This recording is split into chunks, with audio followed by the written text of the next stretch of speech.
Bienvenidos nuevamente y es un placer estar aquí con ustedes. Vamos a continuar estudiando un poco sobre las cosmovisiones. En la última parte hablamos sobre la cosmovisión bíblica y cómo esta cosmovisión bíblica se encuentra en los primeros 11 capítulos de la Biblia y cómo es importante estudiar esos 11 capítulos en detalles y ver los principios que están allí narrados para nosotros. Eso es importante. Ahora vamos a estudiar un poco sobre las cosmovisiones que originaron las cosmovisiones que existen hoy. Hay un periodo de la historia de la humanidad donde se originan los fundamentos básicos de la cosmovisión que tenemos hoy día. Y esto se remonta prácticamente al quinto siglo ahí antes de Cristo, entre el quinto y cuarto siglo, con los filósofos griegos. Creo que todos ustedes tuvieron la oportunidad de estudiar un poco sobre ellos en la escuela, en el colegio, sobre Sócrates, Platón y Aristóteles. Esos filósofos moldaron y moldan hasta el día de hoy el Occidente, especialmente el Occidente, que sería Europa, Estados Unidos, Sudamérica, y a través de la media hoy día y de la internet, de los medios de comunicación, el mundo entero está siendo occidentalizado, por lo tanto también sufriendo la influencia de Sócrates, Platón y Aristóteles. Y claro que en 90% es de forma inconsciente, Tú eres influenciado y ni sabes que estás siguiendo tal vez una teoría, una idea platónica o aristoteliana o socrática. Y vamos a ver cómo influenció el mundo de hoy. Vamos a empezar con Sócrates y Platón. Sócrates fue el maestro y Platón su discípulo. Sócrates no escribió nada, pero Platón y los discípulos, futuramente de Platón, que Aristóteles es discípulo de Platón, ellos van a escribir y dejar algo escrito, claro, en griego. Pero Sócrates, cuando vivía, él presentó una nueva cosmovisión filosófica, claro que no posee en la Biblia, contra la filosofía y la cosmovisión predominante en Grecia. Y su nueva filosofía, su nuevo punto de ver el mundo, de la manera de ver el mundo, que es la cosmovisión de Sócrates, fue tan fuerte en su época que lo condenaron a muerte. Él tuvo que tomar un vaso ahí de veneno y murió Sócrates. Pero él dejó sus discípulos que continuaron. Entonces podemos ver que en aquella época ya cosmovisiones entraban en fricción, causando a veces guerras y muertes, y algunos eran culpados como criminosos solo por pensar de forma diferente. Es lo mismo que ocurre hoy. A veces guerras que ocurren en el mundo son por causa de cosmovisiones diferentes. Y también discusiones y a veces divorcios en un matrimonio, a veces podemos observar que por la manera de pensar están pensando de forma diferente y deberían intentar armonizar la forma que están pensando para poder vivir en armonía. Entonces Sócrates empieza así. Su discípulo Platón continúa el trabajo de Sócrates y desarrolla su cosmovisión, que hoy día la llamamos la cosmovisión llamada idealismo. Idealismo no es apenas de pensando en un mundo ideal y perfecto, así, aquella persona es idealista, no. Idealismo es que él pensaba que existían dos mundos, ¿no? Un mundo aquí material de la tierra, donde está la parte concreta, la tierra, los objetos, las personas, y un mundo de las ideas, que es el mundo más allá, que no podemos alcanzar en esta vida. Sería la habitación de los dioses. Y allí están todas las ideas que existen en el mundo hoy material. Entonces para él la ciencia era apenas intentar descubrir a través del pensamiento y del pensar de manera filosófica, para descubrir los elementos del mundo de las ideas. Porque el mundo material es un mundo más limitado, imperfecto, es una copia no exacta de la realidad que existe en el mundo de las ideas. Entonces él trae por primera vez el concepto dicotómico, la separación entre la materia y la parte de las ideas, que él llamó así en ese periodo. Ahora, podemos observar que futuramente cristianos, ya después de Cristo, claro, cuando ya se desarrolló el cristianismo en el durante el segundo siglo, la mitad y hasta el final del segundo siglo, y también empezando el tercero, antes del concilio de Nicea, ¿vale? Muchos cristianos empiezan a también usar conceptos platónicos por causa de la helenización que Alejandro el Grande conquistó el mundo de aquella región del cercano oriente, y Grecia, también Macedonia. Él trajo el helenismo, que es la filosofía de Sócrates, Platón y Aristóteles, a todo el mundo de aquella época, de aquella región. Y muchos cristianos, principalmente del norte de África, Alejandría y otras regiones allí aledañas, absorbieron la filosofía helenista y por este sentido también la filosofía platónica y la adaptan para el cristianismo. Entonces entra en el cristianismo el pensamiento helenista, dicotómico entre cuerpo y alma.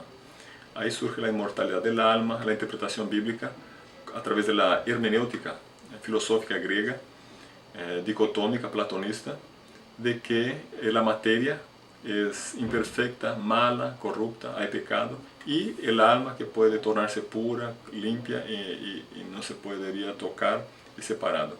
Ahí entonces encontramos el surgimiento de los monasterios así aislados, donde personas pasaban la vida aisladas, sin contacto con nadie, solo meditando y orando y intentando alcanzar la pureza del alma, porque el cuerpo era malo. Entonces maltrataban el cuerpo, pagaban promesas de formas rígidas en que hacían sufrir el cuerpo, porque el cuerpo, la materia, segundo Platón, era imperfecta, no era. Y con el cristianismo adicionaron que la materia tenía pecado, entonces la materia era mala, debía ser forzada, subyugada para poder purificar el alma.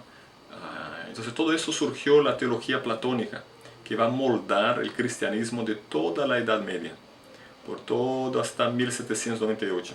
La teología prácticamente fue una teología moldada según Platón, pero claro, cristianizada por los primeros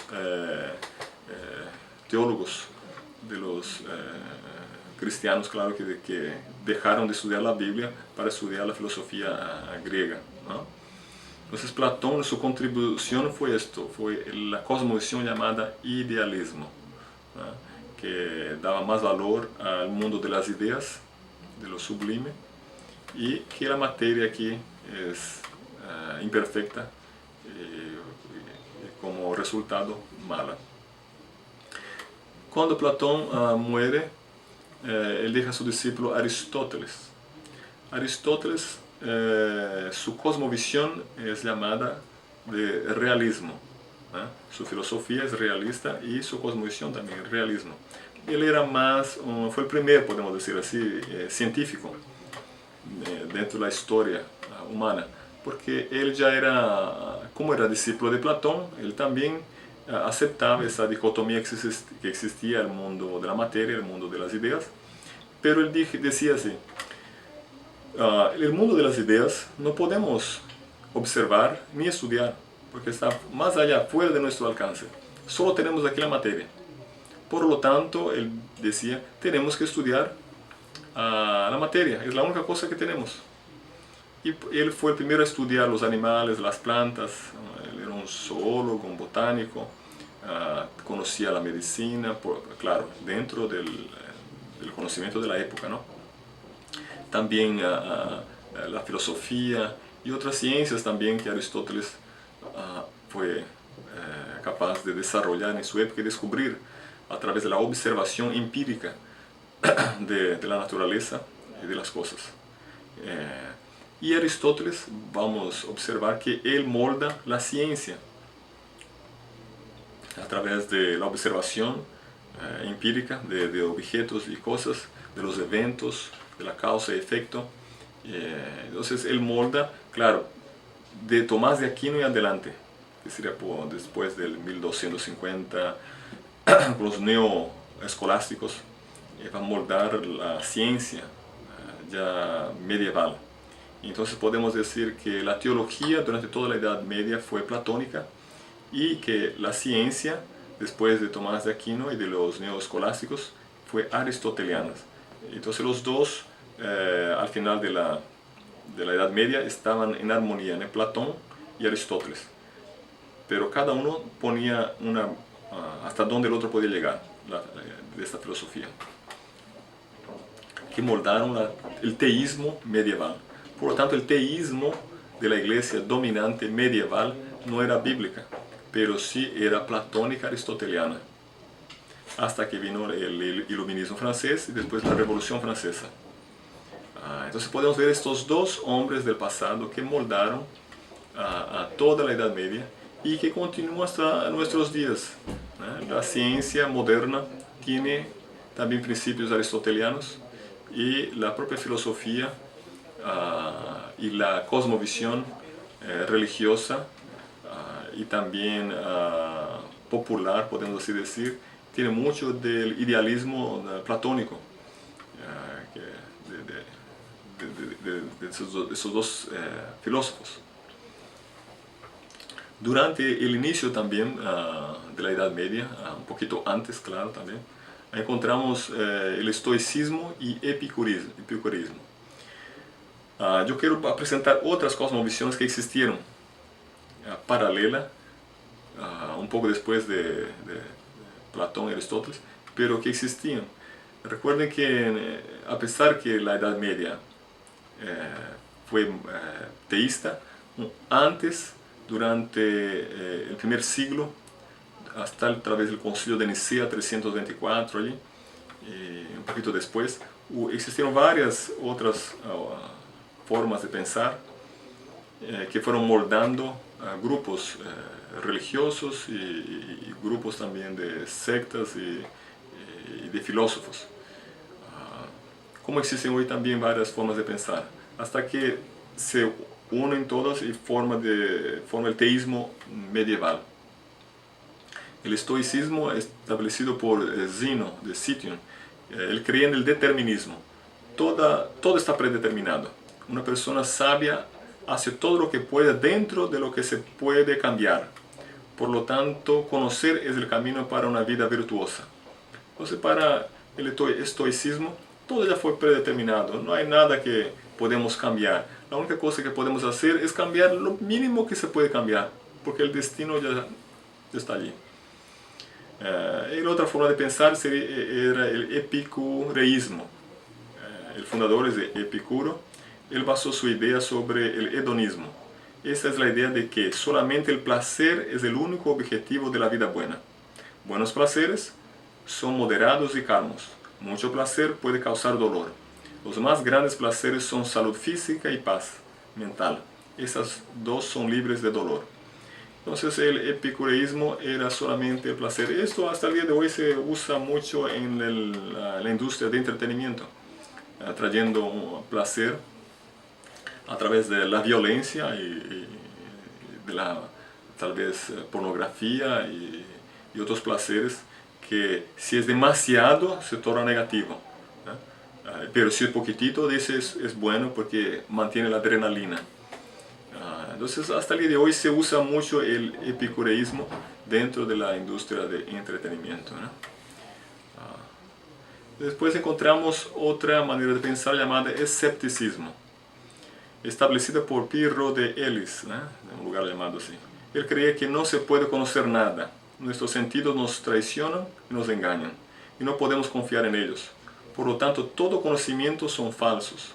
Debemos seguir una vida de indiferencia y sin juzgamiento, sin juzgar entre lo que es correcto y lo que es errado. Hay que apenas vivir. Lo que venga, viene, y ahí continuamos la vida. Esta es el escepticismo. Encontramos personas así, a veces nosotros nos comportamos así, en un momento no creemos en nada, ¿no? No creemos en la política, no creemos en Dios, no creemos en la iglesia, ni en la escuela, y parece que estamos en un momento de depresión y que nada tiene sentido. Entonces esta era la manera de pensar de este hombre, y que moldó también muchas personas. Y es una manera de pensar, ¿no? Y vemos cómo afecta el comportamiento. Ya en el año 200 después de Cristo surge el neoplatonismo, ¿no? Recuerde que en este periodo aquí es un periodo formativo del pensamiento medieval. Platón ya había fallecido hace muchos siglos, pero hay un resurgimiento, por eso se llama neoplatonismo, un resurgimiento del platonismo antiguo. Y Plotinus de Egipto, en el norte de África, en el año más o menos alrededor de 200 después de Cristo, decía que esta filosofía trataba de presentar el conocimiento que nos una a Dios de una forma única, el hombre unido con su divinidad. Eso solo se puede alcanzar por una experiencia mística.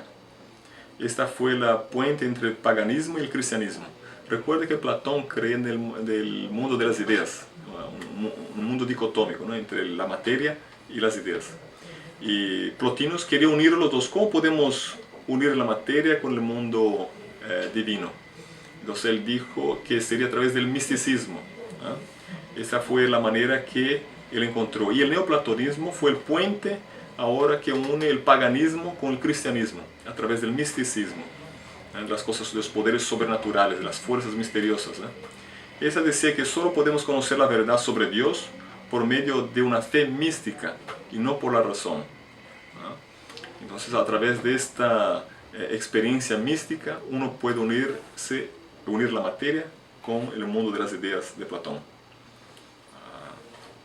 Se pueden observar que poco a poco, pasándose los siglos, fueron se moldando toda una teología, toda una cosmovisión que afectará y cambiará la manera de pensar por 1260 años durante la Edad Media, desde el año más o menos de 538 hasta 1798.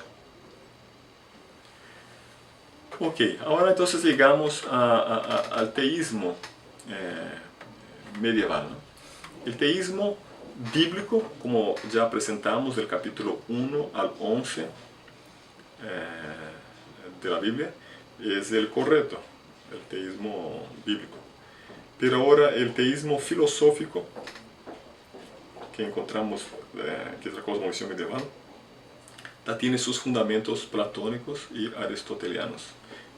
Y con esos dos, todas las ideas del paganismo también entraron, con el neoplatonismo, que es la parte mística, sobrenatural. ¿Quién ya estudió historia? Ustedes que estudiaron historia también, mismo la de historia en el colegio, se recuerdan que en la Edad Media existía la religión cristiana europea, occidental, y existían los musulmanos, en el año 700 adelante ahí, los musulmanos que conquistaron todo el norte de África, el cercano oriente y también parte de Portugal y Europa por muchos siglos. Encontramos también, había los judíos, que desde que los romanos en el año 70 después de Cristo habían destruido allí Jerusalén, ellos fueron esparcidos por todo el Imperio Romano y continuaron durante toda la Edad Media en Europa. Y después de 1500 encontramos también los protestantes, que se separan de la iglesia dominante europea. Entonces encontramos varios grupos religiosos. Recuerde que en la Edad Media todos tenían una forma de religión. Prácticamente no existían, por lo menos declaradamente, ni un ateo. Todos eran teístas, teístas musulmanos, teístas judíos, teístas cristianos, católicos, teístas protestantes y teístas de varias otras sectas, pero todos eran teístas. Todos creían en una forma de la Biblia, como palabra inspirada y revelada por Dios. Claro que uno era el Corán, el otro el Antiguo Testamento, el otro el Antiguo y Nuevo Testamento, y así por delante, pero todos creían en Dios y en su revelación escrita. Todos eran teístas. Y ellos se peleaban entre sí, interesante. habían guerras, recuerden de las Santa Cruzadas, que los cristianos europeos querían libertar Jerusalén de las manos de los musulmanes que estaban allá.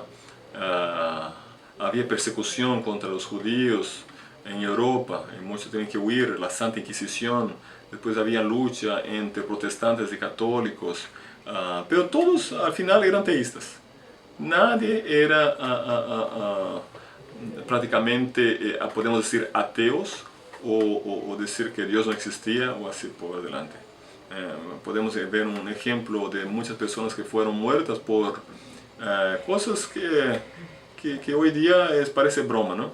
Por ejemplo, la Juana del Arco, que fue quemada viva en Inglaterra. Pero la acusación que tenían contra ella, recuerde que ella era una campesina bien simple, que tuvo supuestamente, dice, una visión ella, que Dios le dijo para libertar Francia del poder de Inglaterra, en una guerra que duraba ya décadas. Y ella fue el rey de Francia y dijo que tuvo esa visión, y ella se disponía a luchar como enfrente de la batalla con los soldados. Y ella se puso en toda la armadura de soldado y fue luchar contra los británicos, comandando toda la tropa francesa. Y por un misterio aquí de lo que pasó, ella consigue vencer la batalla. Cuando los soldados franceses vieron que era una virgen, una jovencita que estaba comandando todas las tropas, ellos se recordaron de una profecía popular que ellos creían en la época, que una joven libertaría Francia. Y motivados por esto, expulsan a los británicos. Ella es capturada después, la historia continúa, y es vendida por negocio político a Inglaterra. Inglaterra la juzga, claro, con el mandato de la religión dominante de la época medieval, y la acusan de que debería morir quemada. ¿Y cuál fue su acusación? Una, porque vestía ropa de hombre en el campo de batalla. Y dos, porque recibía visión en francés y no en latín. Esa fue la acusación de Juana del Arco. Y ella fue quemada viva por esto. Pero ahí podemos observar cómo era el teísmo medieval. Fue que murió porque vestía ropa de hombre y porque recibía visión en francés, en el vernáculo, en el lenguaje de ella. Pero si ella hubiera vestido ropa de mujer y recibido visión en latín, sería otra cosa.